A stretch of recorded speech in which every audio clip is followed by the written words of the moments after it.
방송에서 제공하는 투자 정보는 투자 판단에 대한 조언입니다. 방송에서 제공하는 주식의 가치, 가격 상승 및 가격 하락에 대해서는 방송사에서 보장하지 않습니다.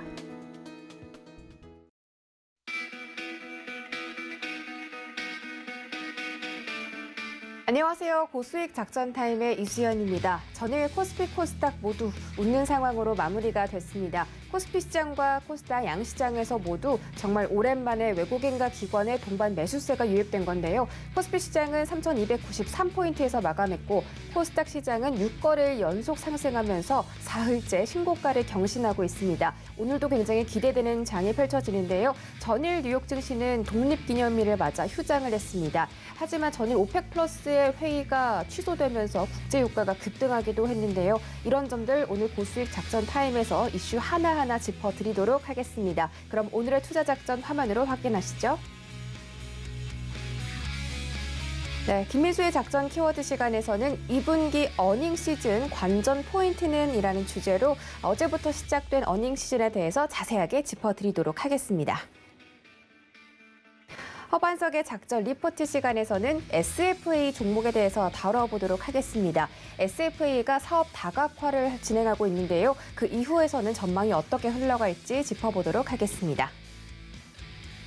이주연의 주유소포트에서는 흠슬라라고 불리는 HMM 다시 한번 다뤄드리도록 하겠습니다. 5만 원 선을 다시 한번 돌파하려는 움직임이 보이고 있는데요. 주가 전망 자세한 분석 도와드리겠습니다.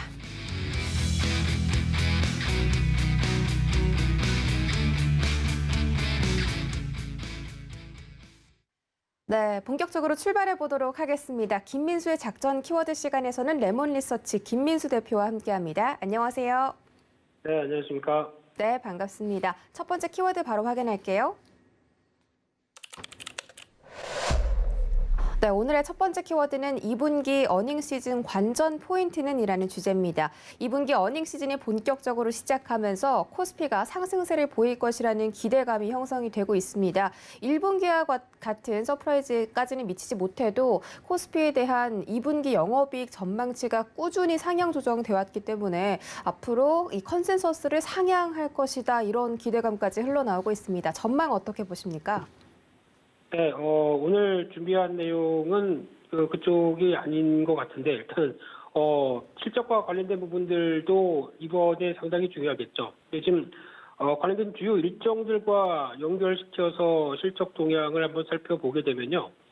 특히 이제 이번 주 오늘 화요일 날 같은 경우는 한국의 5월 온라인 쇼핑 동향이 이어질 걸로 보여집니다. 그런데 지금 이쪽은 코로나19 이후에 여러 가지 변화가 그래도 온라인 쪽이 성장을 했고 그다음에 이제 오프라인 쪽으로 이어지는 과정 쪽에서 채널별의 변화가 어떻게 이어지는지 그래도 온라인 쪽은 꾸준하게 성장하는지를 체크를 해야 될 것 같고요.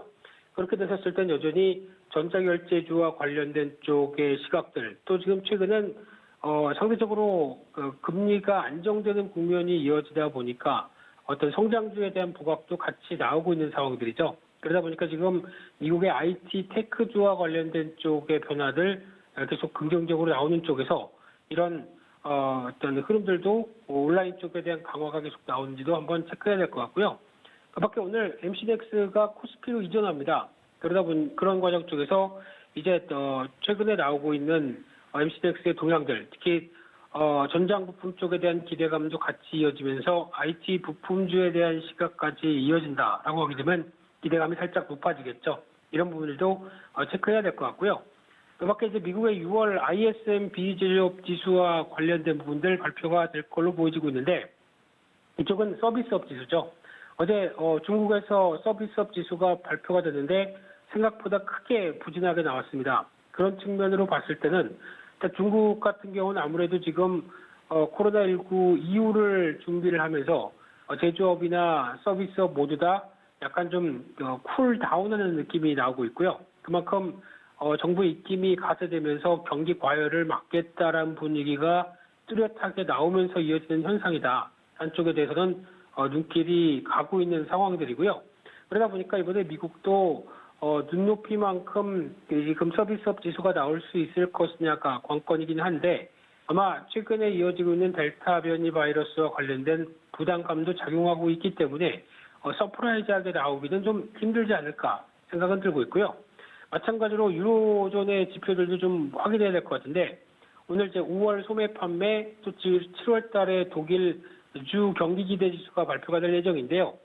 특히 소매 판매 같은 경우도 중요하게 봐야 될 부분들이 이제 유럽도 델타 변이 바이러스의 고생은 하고 있지만 이제 서서히 어떤 지금 봉쇄를 풀 준비를 하고 있다라는 쪽에서 이 소매 판매와 관련된 기대감을 나타낼 수 있는 지수들 그런들도 체크를 해야 될 걸로 보여지고 있고요.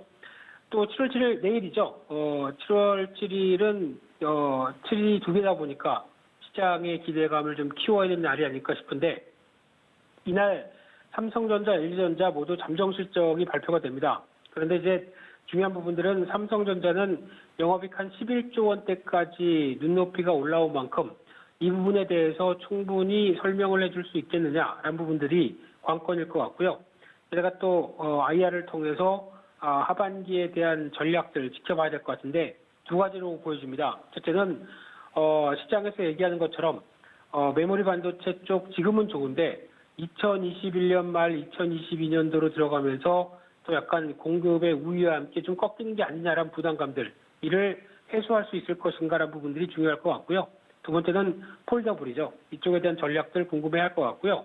LG전자도 실적 좋을 것 같습니다. 좋을 것 같은데 일단 LG전자에 갖고 있던 고민들, 즉 상저하고에 대한 상고하저죠. 분기 실적들이 연간 실적이 이렇게 이어왔는데 이번에 출범하는 마그나를 통해서 전장 부품 쪽으로 강화시킨다라고 했을 때 이런 실적에 대한 분기 실적에 대한 기조가 바뀌기 시작하게 되면 주가에도 긍정적일 수가 있겠죠. 그렇기 때문에 이 부분 체크해야 될 것 같지만 실적 발표 시즌에는 좋게 나오고도 차익 매물이 나온다는 점에서 변동성은 지켜봐야 될 것 같습니다. 또 하나 현대차의 노조 관련된 쪽에서 파업에 찬반 투표를 할 걸로 보여지고 있는데 그렇게 실적에 대한 기대감이 높은데 이런 또 외부적인 이슈 때문에 주가는 또 못 가고 있다라고 하게 되면 이 부분이 불확실성을 해소시키는지도 한번 또 지켜봐야 될 것 같고요.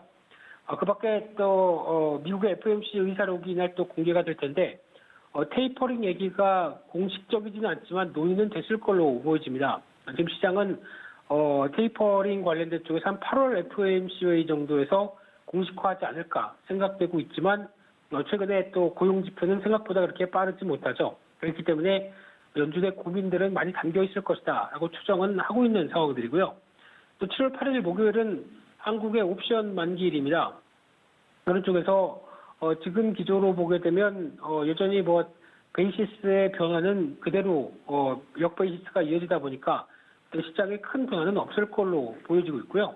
그 밖에 이날 또 챙겨봐야 될 게 K 배터리 관련된 정부와 민관 합동 전략들이 또 발표가 될 걸로 보여지는데 특히 이제 정부의 여러 가지 또 지원책들과 함께 최근에 이제 커가고 있는 또 하나의 주력 산업이다 보니까 이에 따른 앞으로의 또 전망과 흐름들 또 중요하겠지만 최근에 동향을 보게 되면 메이커라고 하는 배터리 제조사보다 오히려 소재 쪽, 부품 쪽에 대한 종목들이 훨씬 좀 더 강한 탄력을 보여주고 있습니다. 그렇기 때문에 만약에 배터리는 한국의 제조 사건을 쓰지 않는다고 하더라도 내재화를 하든가 아니면은 자체 공장을 통해서 어떤 유럽이나 미국 쪽에서 변화가 온다고 하더라도 소재는 어떤 한국의 배터리 쪽으로 납품하면서 경쟁력을 인증받았기 때문에 이런 쪽에서는 여전히 앞으로도 기대감이 높겠다는 쪽이 계속 확인이 될 걸로 보여지고 있고요. 그런 쪽에서 기대감이 높은데 또 이날 스텔란티스라고 하는 글로벌 4위 자동차 회사도 전기차 배터리 관련된 쪽에 연관될 수 있는 EV 데이를 개최합니다. 여기서 나올 수 있는 얘기들도 눈여겨봐야 될 것 같고요. 그 밖에 또 국제환경산업기술 그린에너지 관련된 쪽은 친환경 관련된 섹터가 이쪽으로 가고 있다라고 하고 있는 엑스포죠. 이쪽에 대한 동향들도 한번 체크해야 될 것 같고요. 또 7월 9일 금요일 날 같은 경우는 중국의 6월 생산자 소비자 물가지수가 발표가 될 텐데 중국이 이쪽 되게 많이 신경을 쓰고 있는 상황이다라고 하게 되면 아마 정점은 지난 한 4, 5월쯤에 한번 지났고 6월 달부터는 약간 꺾이는 흐름들이 나오지 않을까로 바라보고 있는데 아마 소비자 물가지수는 모르겠지만 생산자 물가지수는 정부가 꽉 잡았다라고 볼 수 있는 상황이기 때문에 이에 따른 부분들 체크해야 될 것 같고요. 마지막으로 7월 11일 일요일 날 주말임에도 불구하고 확인해야 될 이슈 중에 하나가 이 버진 갤럭틱 회장이죠. 약간 괴짜라고 하시는 이분이 드디어 첫 우주 비행에 나서기 시작합니다. 이제 아마존의 베이조스는 7월 20일 그리고 지금 11일 날은 이 갤럭틱 회장이 이어지다 보니까 어제부터 시작해서는 다시 이와 관련된 우주항공 테마가 들썩이기 시작했죠. 근데 지금 추세적으로 계속 간다라기보다는 지금 시장이 하도 순환매가 빠르게 움직이는 상황이기 때문에 더 갈지는 아직은 좀 모르겠고요. 간다고 하더라도 살짝 쉬었다가 또 갈 수 있는 모습들이 나오지 않나라는 쪽에서 일정과 관련된 부분들은 7월 달에 우주항공 쪽은 좀 더 있다라는 쪽도 눈여겨보시면서 대응하셔야 될 것 같습니다. 네, 이번 주 주요 경제 지표 일정들 짚어드리면서 한 주간 어떤 주식 시장이 흘러갈지 전망을 짚어드렸습니다. 저희 두 번째 키워드도 바로 확인해 볼게요. 네, 두 번째 키워드는 빅사이클에 진입한 건설 건자재주 투자 전략이란 주제입니다. 건설과 건자재 섹터에서 수요가 증가하고 있고 내년에도 매출과 수주까지 확인되면서 본격적인 사이클에 진입했다라는 소식들이 들려오고 있습니다. 게다가 대선을 앞두고 정책 관련주로도 엮이면서 상승세가 요즘 참 대단한데요. 건설 관련주들 전망 어떻게 보십니까? 네, 슈퍼사이클 대신 빅사이클이라는 표현을 쓰셨네요. 제가 보기에는 슈퍼사이클로 건설 쪽은 말씀하셔도 될 것 같은데, 근데 지금 하나 뭐 변수가 있긴 있겠지만 그래도 지금 업황은 상당히 좋다라고 봐야 될 것 같고요. 특히 지금 나오고 있는 지표들만 본다고 하더라도 건설 업황에 대한 기대감은 충분히 얘기 드릴 수 있습니다. 대표적으로 미분양이죠.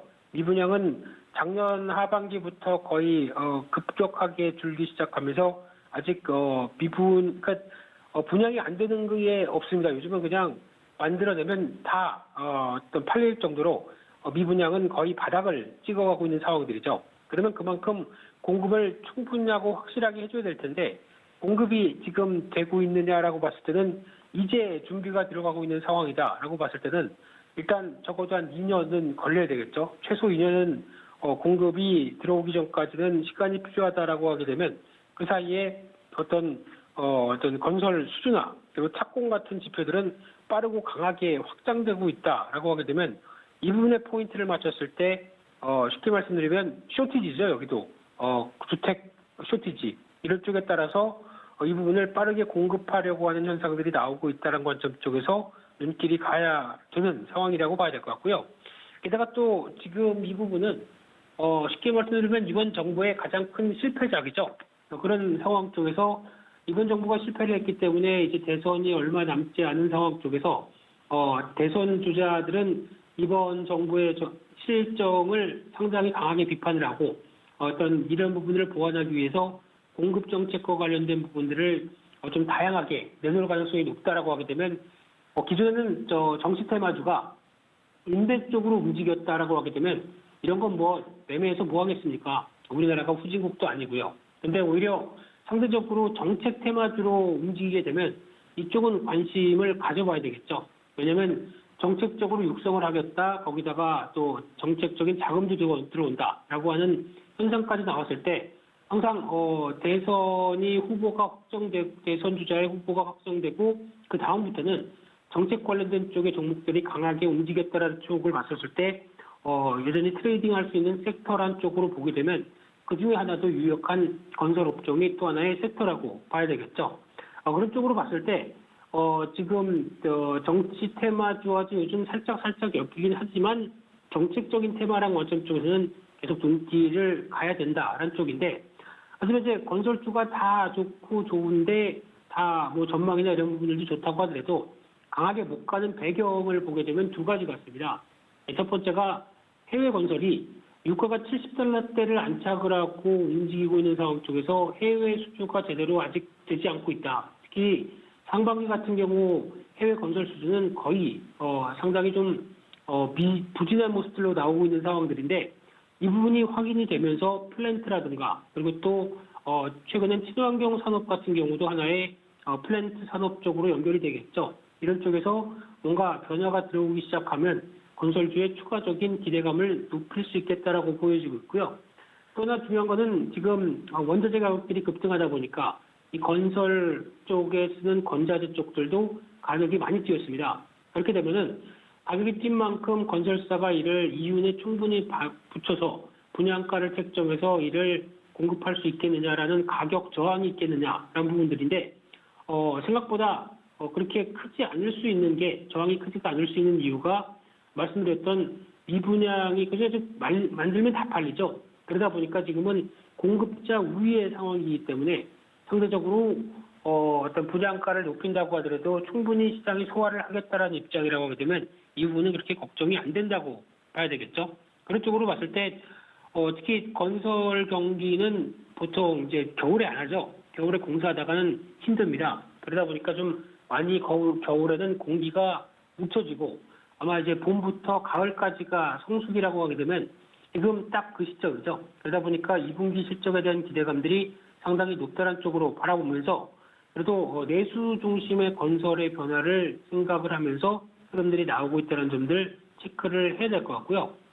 그런 쪽에서 건설사는 물론 이제 뭐 대형 건설사 3사 중심으로 또 대우건설은 매각 이슈가 이제 마무리됐기 때문에 약간 무거울 수는 있다고 하더라도 상대적으로 좀 저평가된 종목들과 이슈가 좀 있는 종목들로 들어가는 게 좋겠다라고 봐야 될 것 같고요. 건설사 중에서는 대표적으로 저평가가 뚜렷한 쪽은 동부건설입니다. 이 회사 같은 경우도 일단 지금 센트레빌이라고 하는 브랜드로 이어갔고요. 게다가 지금 사모펀드가 주인이다 보니까 상대적으로 고배당을 합니다. 그런데 실적 흐름들도 꾸준하게 이어지면서 실적 대비 저평가, 자산 대비 저평가 뚜렷한 상황 쪽에서 특히 한진중공업을 인수했죠. 그런 쪽에서 만약에 조선업이 살아나기 시작한다라고 하게 되면 또 다른 수혜가 될 수 있겠다라고 바라보고 있고요. 그러나 두 번째는 IS동서입니다. 최근에 주가는 많이 부진했다가 다시 한번 살짝 올라오는 기조인데 최근 지난 1, 2년 동안 이익 성장률이 가파르다 보니까 올해 이런 부분들이 좀 떨어지지 않겠느냐라고 하지만 특히 대표적으로 건설사와 폐기물을 자회사를 갖고 있는 대표적인 주자죠. 그런 상황 쪽에서 인선이엔티나 코엔텍 지분만 가지고도 충분히 지금 앞으로의 기대감을 반영할 수 있겠다라고 하게 되면 계속 눈여겨봐야 될 것 같고요. 마지막으로 어떤 KCG 글라스라고 하는 건자재 관련된 회사, 대표적으로 유리죠. 유리도 건설 쪽에서 당연히 중요하게 봐야 될 부분들인데 요즘 보다 보니까 건설이 건축이 들어가면서 처음에는 골조 다 만들고 그다음에 쭉 올라가면서 나중에 유리를 붙였던 상황이었는데 요즘은 그렇지 않더라고요. 올라가면서 같이 유리도 붙여가면서 한층 한층 올라간다라고 하게 되면 지금 나오고 있는 포항의 흐름들과 같이 동반적으로 성장할 수 있겠다라는 쪽이고 또 하나는 자동차용 유리도 있죠. 코리아 오토글라스를 합병했기 때문에 이 부분까지 이어진다라고 하게 되면 실적에 대한 기대감이 어떤 합병 효과와 함께 더 높다는 게 현실이라고 생각됩니다. 네, 건설주 앞으로도 정말 기대가 되는 섹터인데요. 앞으로 수주 관련해서도 성장성이 짙고 또 이 정책 관련주로 엮인다면 또 관심 있게 지켜봐도 좋다라고 말씀해 주시면서 종목들까지 언급을 해주셨습니다. 그렇다면 오늘 시장 대응 작전은 어떻게 세워볼까요? 네, 오늘 일단 시장은 미국이 휴장이기 때문에 큰 모멘텀은 없지만 어제 보다 보니까 신풍제약이 어떤 치료제 관련된 쪽에서 유의성 확보에 실패했다 보니까 주가가 시간에서 하한가가 들어갔죠. 그런 쪽이면 오늘 일단 바이오주에 대한 흐름들이 흔들리면서 코스닥 쪽의 종목들 동향도 약간 좀 부진할 수 있지 않을까 생각되지만 이거를 또 바이오 섹터만의 문제다. 우리는 우리 갈 길을 가겠다라고 하면서 또 종목과 섹터 중심으로 강할 수 있기 때문에 이런 부분들의 변화들 일단 장 초반부터는 잠깐 체크해야 될 것 같고요. 게다가 지금 여전히 시장은 코스피는 지수가 일단 3,300대 전후에서 크게만 빠지지 말아라. 그러면 삼성전자나 SK하이닉스가 지지는 해주고 우리는 이때 코스닥 종목 쪽으로 어떤 주식을 오히려 쉽게 얘기하면 머니 네버 슬립이죠. 머니는 돈은 잠들지 않습니다. 그렇기 때문에 종목이나 섹터 중심으로 강화시키겠다는 입장이 충분하기 때문에 이를 활용하는 전략들이 가장 좋겠다고 봐야 될 것 같고요. 그리고 특히 요즘엔 테마주라고 하는 지난 정치 테마주부터 뭐 스펙주 이런 여러 가지 흐름들이 또 시장을 끌고 가고 있는 상황들이긴 한데 그렇다고 하더라도 좀 실체를 구분해야 될 것 같습니다. 매매를 하신다고 하더라도 이게 내가 테마주에 휩쓸려서 매매하는 건지 그래도 펀더멘탈을 챙기면서 그래도 테마주를 같이 접근하는 건지 확인을 하셔야 그나마 건강한 매매가 될 것 같고요. 그렇게 되면은 그래도 종목 장세에 들어간다라고 하더라도 실적 중심의 기반들이 확인되는 쪽에 무게를 맞추고 이에 대해서 계속 대응하고 체크하는 게 더 좋겠다라는 쪽도 보시면서 이제 본격적으로 들어올 실적 시즌을 준비하자 이렇게 말씀드리겠습니다. 네, 본격적인 실적 시즌에 대비하시고요. 오늘은 또 바이오 종목들 급락 유의하시기 바라겠습니다. 지금까지 레몬 리서치 대표 김민수 대표와 함께했습니다. 말씀 고맙습니다. 네, 감사합니다.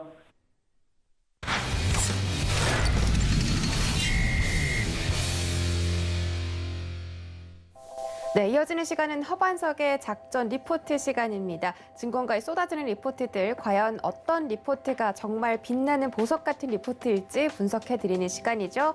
IR 분석의 신 허반석 전문위원과 함께합니다. 안녕하세요. 네, 안녕하세요. 네, 반갑습니다. 저희 오늘은 과연 어떤 종목일지 궁금한데요. 바로 확인해 볼게요. 네, 오늘의 종목 리포트는 SFA라는 종목입니다. 처음으로 분석해볼 종목인데 사업 다각화 그 이후라는 주제로 선정을 해주셨는데요. 지금부터 SFA에 대한 자세한 분석 부탁드릴게요.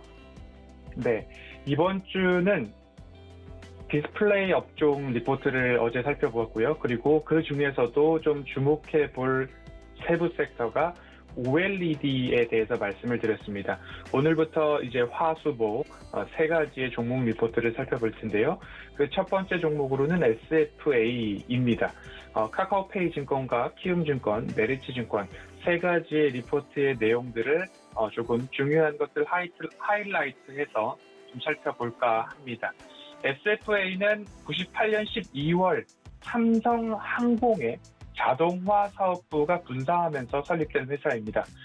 자동화 사업부라고 하니까 이제는 그러한 표현들을 뭐 스마트 팩토리 이렇게 좀 부르기도 하는데요. 솔루션 사업과 반도체 패키징 사업들을 이제 연결 회사들을 통해서 주된 사업들을 이루고 있고요. 뭐 SFA 반도체가 지분율 55% 이상을 가지고 있는 자회사로 포함이 되어 있다라고 보시면 좋겠고요. 총 17개 정도의 계열 회사를 보유하고 있습니다. SFA는 지난해부터 2차 전지 쪽으로의 사업 확대를 일구고 있고요. 해외 법인까지 설립을 해서 신규 연결 회사로 현재 편입이 되어 있는 상황입니다. 1분기 실적부터 좀 리뷰를 해보도록 하겠습니다. 1분기 실적을 보면 전년 동기 대비 매출액은 3% 정도 떨어졌습니다. 3,556억 원을 기록을 했고요. 영업이익 같은 경우에는 423억 원을 기록하면서 전년 동기 대비 1.5% 정도 낮아진 수치인데 순이익 측면에서는 전년 대비 28% 성장했습니다. 그래서 순이익은 249억 원 기록을 했습니다. 실적보다도 내용을 조금 집중해서 보자라고 첫 번째 리포트에서는 이야기를 해주고 있는데요.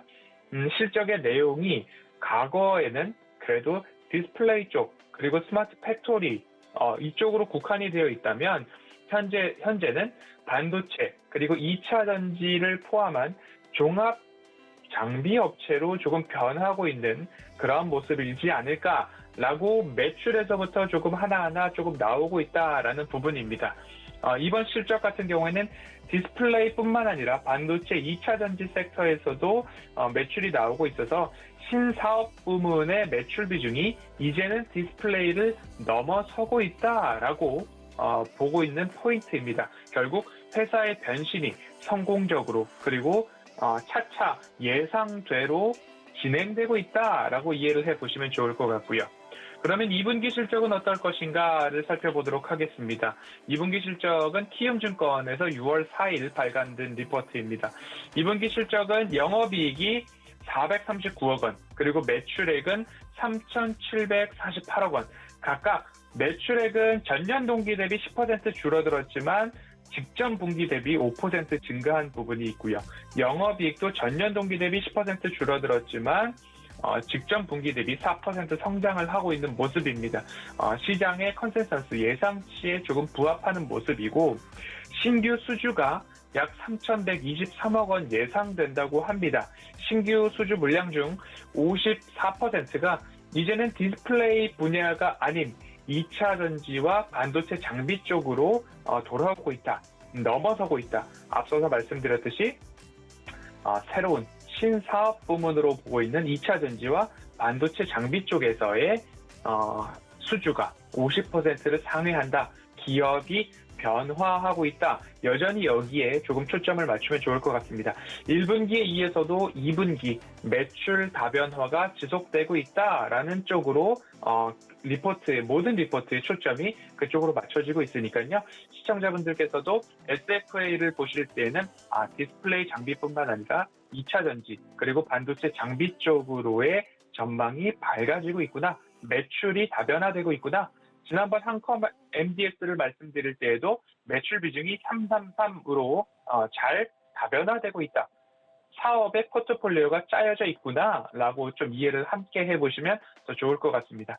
21년도 디스플레이뿐만 아니라 디스플레이 이외의 장비 수주 비중이 54%를 넘어가고 있고 올해 21년도 총 예상 신규 수주가 약 1조 원대로 목표치와 전망치가 잡혀져 있습니다. 그러면 전년 동기 대비 11% 조금 성장하는 그런 수주 금액으로 이해가 될 것 같고요. 디스플레이뿐만 아니라 2차 전지, 반도체, 일반 물류에서의 비중이 지난해는 32%였으나 올해는 54%까지 늘어날 것으로 전망이 되고 있기 때문에 2분기 기준으로는 처음으로 빅 디스플레이 분야의 매출 비중이 50%를 넘어간다라는 부분들이 핵심 중의 핵심이다라고 재차 이야기가 나오고 있습니다. 메리츠 증권에서 6월 1일 발간된 리포트입니다. 그러면 원래 하던 디스플레이 분야는 어떤가라고 살펴보면 삼성 디스플레이향 독점적 장비 공급사로의 지위는 여전히 높다라고 보시면 좋겠고요. 추후 삼성 디스플레이의 대형 디스플레이 캐파 투자 시 대규모 수주는 여전히 긍정적으로 바라볼 만한 분야다, 모습이다라고 보시면 좋겠고요. 삼성 디스플레이 A5 관련된 수주 올해 하반기에 윤곽을 드러낼 전망이기 때문에 이제는 매출 비중이 디스플레이 쪽이 50%, 디스플레이 이외가 50%를 넘어가고 있는 수준이기 때문에 디스플레이가 조금 쉬어가고 수주가 늦어지더라도 그 이외에 2차 전지나 반도체 쪽 장비 수주가 이어지고 있기 때문에 직전 분기 대비 영업이익이나 매출액, 순이익까지도 증가한 추세이기 때문에 디스플레이는 기존에 하던 만큼만 해줘도 기업의 매출액과 영업이익의 증가에는 문제가 없는 수준까지 왔다라고 보시면 좋을 것 같습니다. 매출 가격화가 이렇게 실적 개선의 효과로 나타나고 있는 모습이고요. 올해 분기별 영업이익을 좀 살펴보면 1분기에는 423억 원, 2분기에는 490억, 3분기에는 516억 원, 4분기에는 527억 원으로 전망, 시장의 추정치가 잡혀져 있습니다. 매출액과 영업이익이 증가하는 기업임에 틀림이 없고 분기별 영업이익도 따박따박 증가하고 있는 기업이다라고 좀 살펴보신다면 SFA 실적 측면에서는 여전히 전망이 좋다라고 보시면 좋을 것 같고요.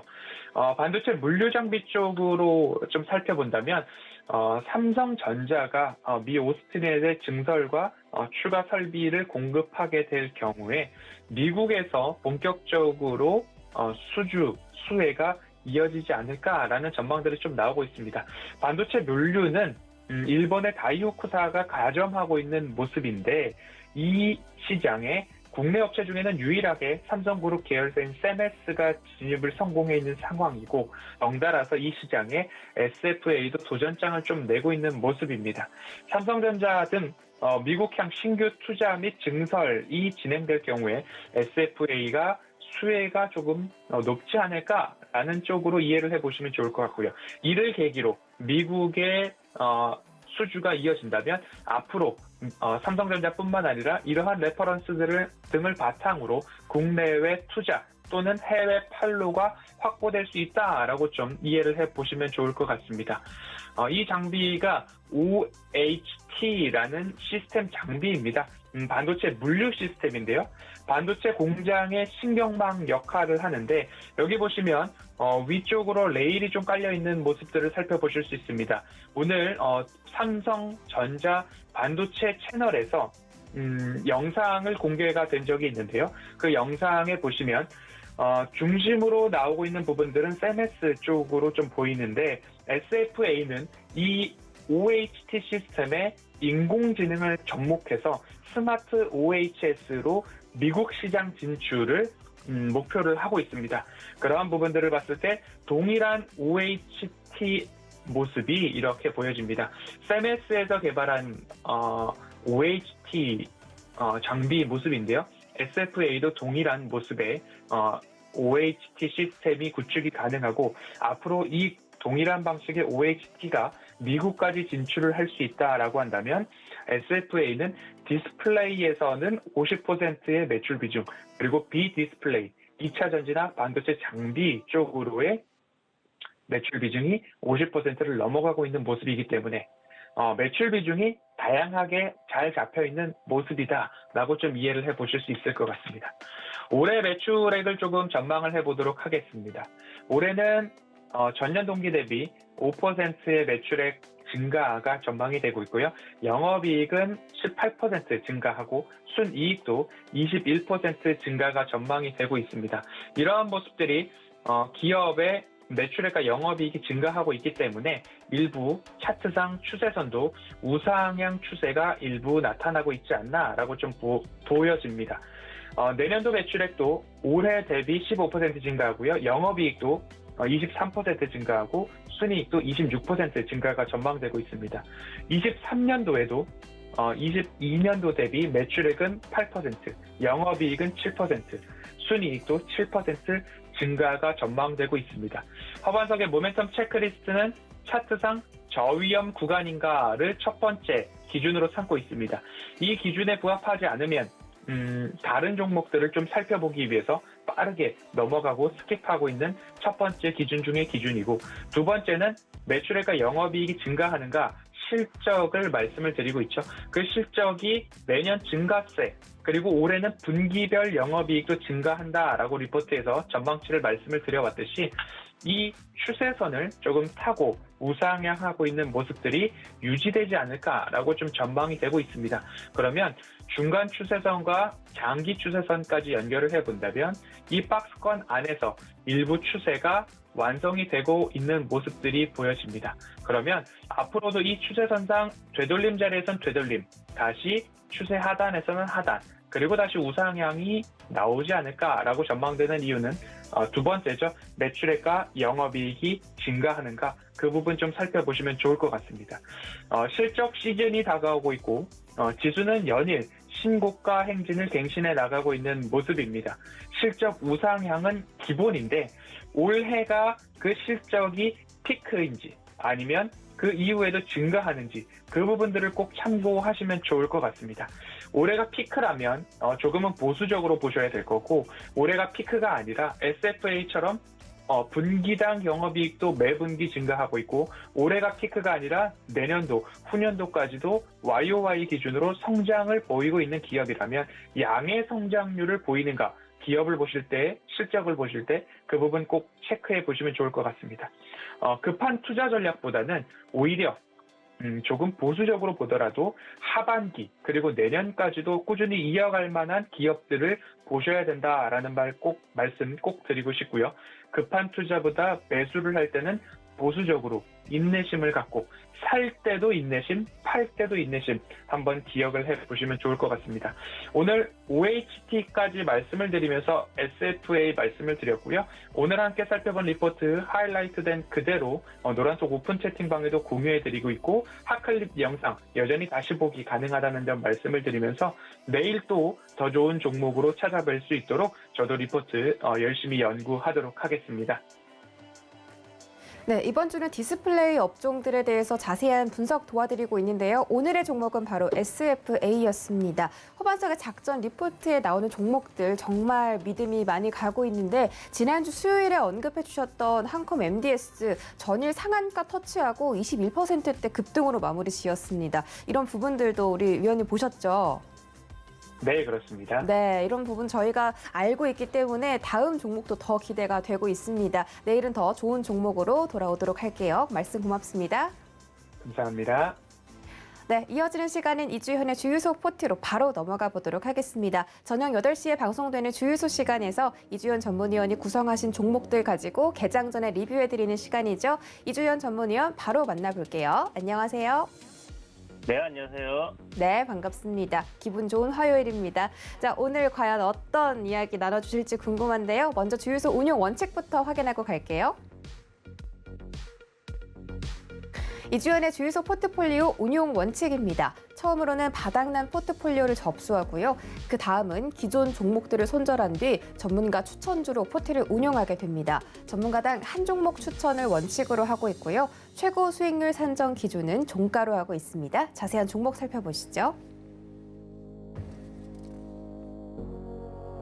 네, 이주연의 주유소 포트 종목들입니다. 동신건설과 삼익 THK 수익률 14%대 달성하면서 목표가까지 도달을 했고요. 서암기계공업은 15% 수익률 끌어올리면서 목표 수익률을 달성했습니다. 현대코퍼레이션은 조금씩 힘을 얻어가고 있습니다. 어제보다 조금 더 상승했습니다. 1.7% 수익 챙겨가고 있고요. 안랩도 5%대 수익 가져가고 있습니다. 다음 장 보시죠.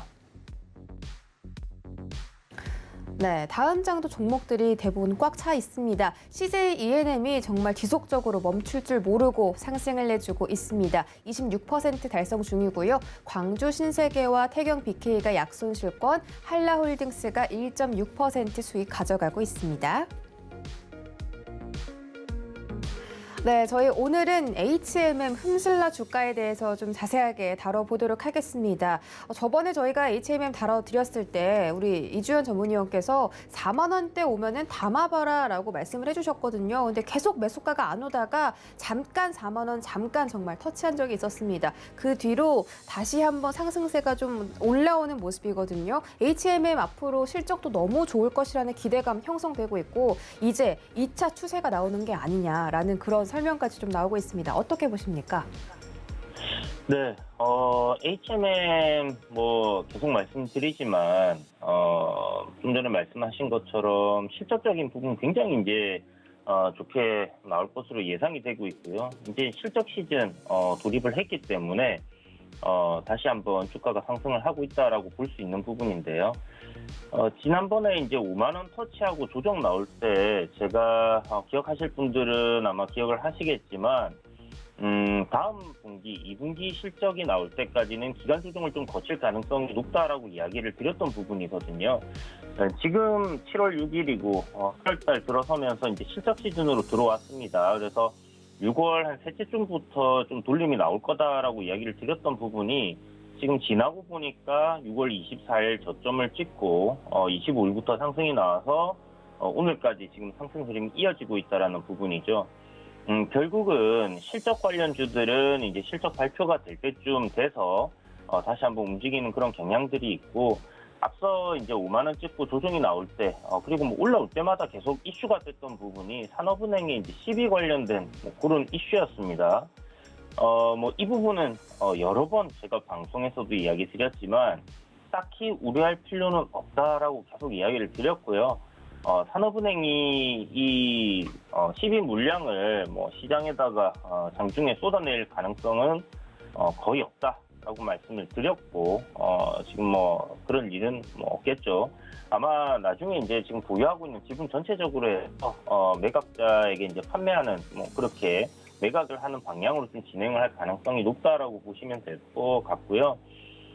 제가 이제 지금 차트 보시는 것처럼 4만 원 선이 굉장히 중요한 지지 라인이 될 거다라고 이야기를 계속 해드렸고 아쉽게도 이 4만 원 정도를 한 번 정도는 터치를 해줬었으면 참 좋았을 텐데요. 그럼 적극적으로 좀 매수를 해볼 수 있지 않았겠나라는 생각이 드는데 그렇게 이제 역시나 이제 실적이 좋다라는 것은 뭐 누구나 다 알고 있는 부분이고 조정이 나오면 좀 저가 매수를 하고 싶어하는 사람들의 매수세가 들어오기 때문에 결국은 이렇게 이제 좀 원하는 가격대까지 조정을 주지 않고 이제 올라가는 그런 흐름을 보여줬다라고 볼 수 있습니다.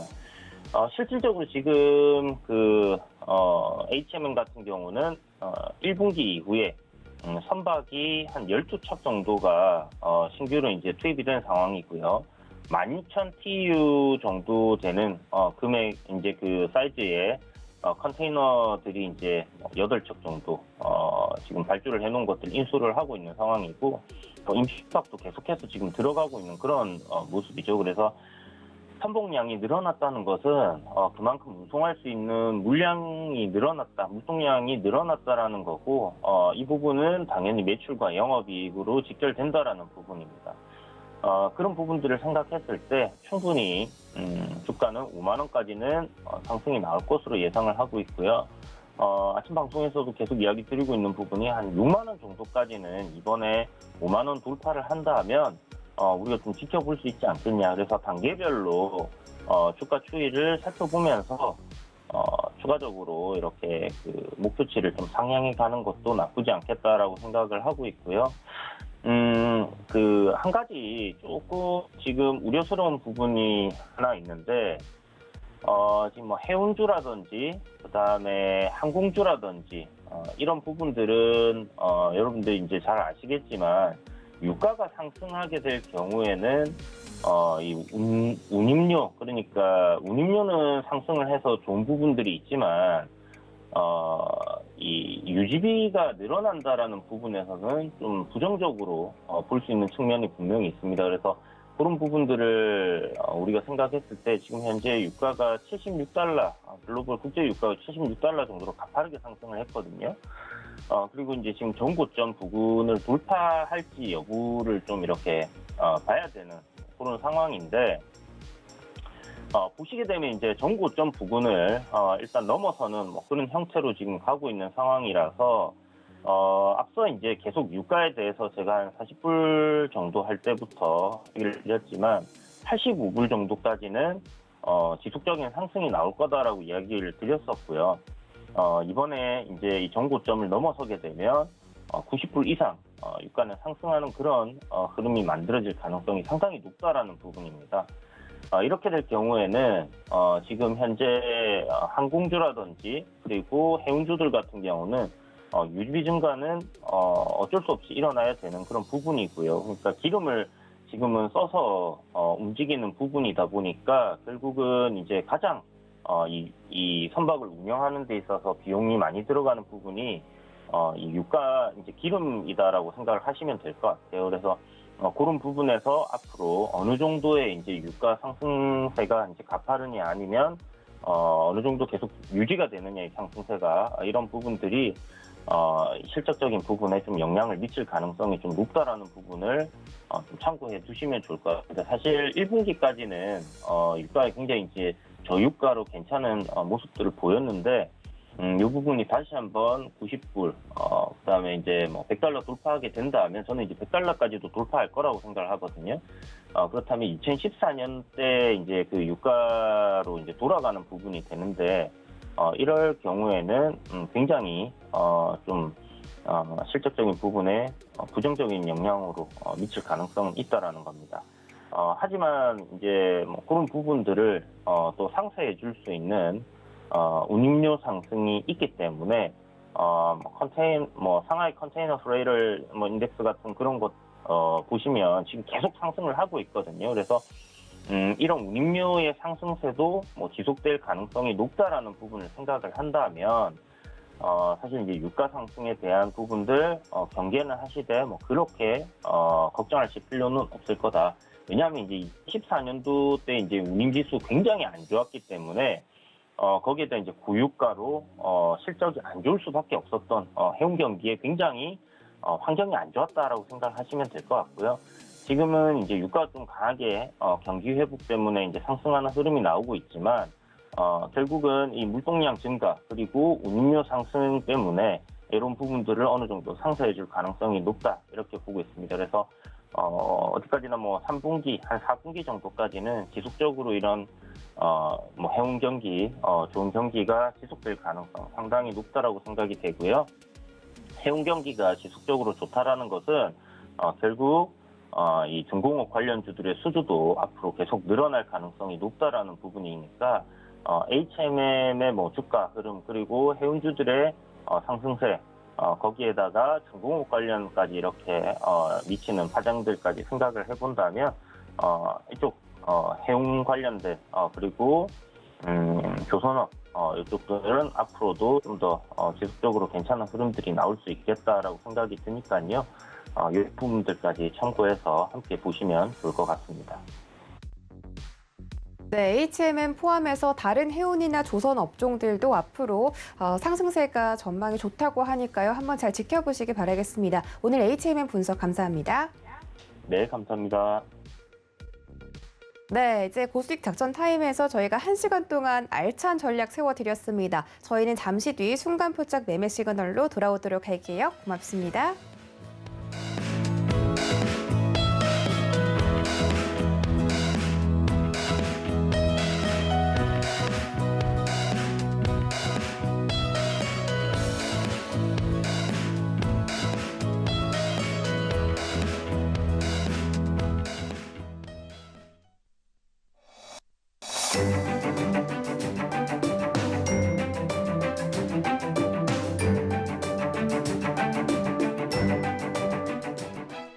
안녕하세요. K웨더 라이프스타일 예보 김단비입니다. 현재 위성 영상 보시면 남부지방을 중심으로 많은 비가 내리고 있는데요. 특히 전남과 경남에는 천둥 번개를 동반한 시간당 50mm 이상의 매우 강한 비가 쏟아지고 있습니다. 오늘은 남부지방을 중심으로 많은 비가 예상돼 각별한 주의가 필요하겠습니다. 전북 남부와 전남, 경남에는 종일 비가 내리겠고 충청 남부와 전북 북부, 경북은 오후부터 비가 내리기 시작하겠는데요. 오늘까지 예상되는 비의 양은 전남과 경남에 최고 150mm, 남해안에는 최고 200mm 이상이 되겠고요. 그 밖에 충청 남부와 전북, 경북에는 20에서 60mm의 비가 예상됩니다. 따라서 현재 전남 남해안을 중심으로는 호우경보가, 그 밖에 전라도와 경남 지역에도 호우주의보가 발효 중인데요. 남해안과 제주도를 중심으로는 바람도 매우 강하게 불며 강풍특보도 발효 중입니다. 이들 지역에서는 폭우와 강풍으로 인한 피해 없도록 철저한 대비가 필요하겠습니다. 오늘은 정체정선의 영향을 받아 남부지방을 중심으로 많은 비가 내리겠습니다. 다음은 자세한 지역별 날씨입니다. 중부지방은 대체로 구름 많은 가운데 대전과 청주는 낮부터 비가 내리겠고요. 낮 기온은 30도 안팎을 보이겠습니다. 동해안 울진도 낮부터 차차 흐려져 비가 내리겠습니다. 낮 기온은 강릉과 속초 28도로 덥겠습니다. 남부지방을 중심으로는 많은 비가 내리겠고요. 낮 기온 대구 29도, 제주 31도로 후텁지근하겠습니다. 현재 남해와 서해 남부, 동해 남부 해상을 중심으로 풍랑특보가 발효 중인 가운데 바다의 물결은 전해상에서 최고 4m로 매우 높게 일겠습니다. 내일은 제주도를 제외한 전국에 주 후반에는 남해안과 제주도를 중심으로 장맛비가 내릴 전망입니다. 날씨였습니다.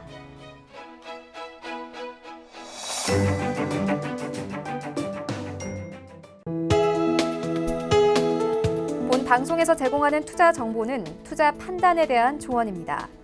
방송에서 제공하는 주식의 가치, 가격 상승 및 가격 하락에 대해서는 방송사에서 보장하지 않습니다.